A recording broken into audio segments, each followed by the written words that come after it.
really don't like heights. Yay! Yeah, that's it. Yay.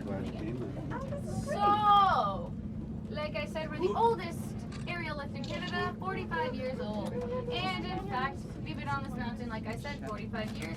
Originally placed here because it's a beautiful hiking trail, 9K up the mountain. And apparently there's a beautiful cougar traveling up the other side of the mountain. So if you hike to the summit, you may see a cougar. Cool.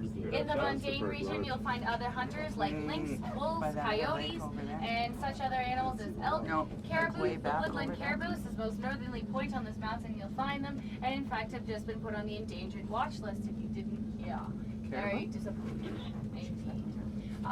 Due to many reasons, very interesting reasons indeed, why their population is at risk. And of course, like I said, that 9K hike, it takes about 3 hours if you guys feel like eager beavers and are up for the hike.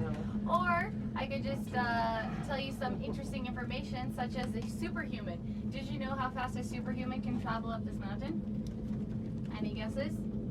What's a superhuman? Come on, take a guess. Never heard of a superhuman. A superhuman is a Gurkha. What's a Gurkha? A Gurkha is from Nepal. They live in the mountains and they're part of the British Army. And in fact, because you guys are so quiet, I'll just continue to talk out loud and tell you that it happened in 45 minutes. And they did it with a 60-pound pack on their back. Oh, I agree. Yeah. So, Like this is a person. do that. Try that. I dare you. Try 45 minutes further down. Anyway, so yeah, very interesting. And they hold that record. 1986, 2 years before I was born, they did this. Interesting. And then there's the town of Jasper through the back of the car. Population 5,000. This is the part why you hold on as we rock and sway as we go over the tower. And the population is going to rise to 20,000 in the summer months. And an interesting fact about Jasper is, did you know no one can live in this town? Well, you can live in this town. No one's asking. That came out real wrong. So you live here, and you have to rent here for 5 years before you're eligible to purchase a home. That's what I'm trying to say. And you're living in the national park, you don't own your land, so you only own your home. And in fact, the town won't expand any larger than you see here today. So yeah, it's a waiting list, I'm pretty sure, if you want to live here. But they have a beautiful backyard as you look around into the east. This being the east, my side is the west. North over there. East side. Moline Range. The Moline Range actually translates to wicked because a Belgian priest, Pierre-Jean de Smet, came through here, nearly died, had a life and death experience. What happened is he lived to tell the tale and damned it, Moline, meaning wicked or evil. And in fact, you can go on boat tours on Moline Lake, which is pretty wicked cool. And the Moline Canyons are there as well. The Athabasca River is flowing just below it. Uniquely, it's flowing south-north, all the way to the Arctic. It's very ice cold because it begins at the Athabasca Glacier, and it is that color due to the very small sediments in the water that are making it this transitional color. It was brown, now it's milky color, and it's going to become an even more aqua-y blue color. And in fact, the Moline Canyon and Athabasca River are both feeding into the 3 lakes on the right side of the town, so they are also very cold. There's the Fairmont Hotel and Lodge at the Lake Beauvert, Lake Annette, and Lake Enid.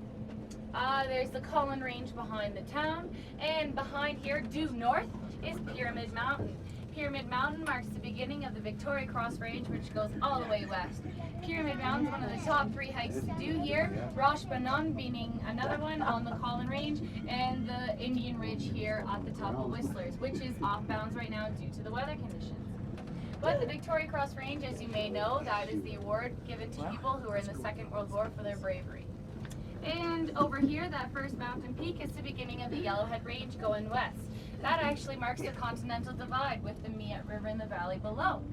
And in fact, that river is because that color, because of the muddy runoff. When I first got here, it was actually aqua blue. And the Yellowhead Range was named after an Iroquois Métis, and Iroquois or Métis, the First Nations people, tend to have dark features. This one had blonde hair. The French nicknamed him Tête Jaune, which translates to yellow head. And in fact, we have crossed the timberline at about 2,000 or 2,000 meters. The summit itself is 2,464 meters or 8,000 feet. And in fact, in the alpine region, you'll find the hoary marmot popping out of holes. They have a whistling call, hence the name Whistler's Mountain. And this mountain is the northerly mountain on the Trident Range, just like the gum you're chewing.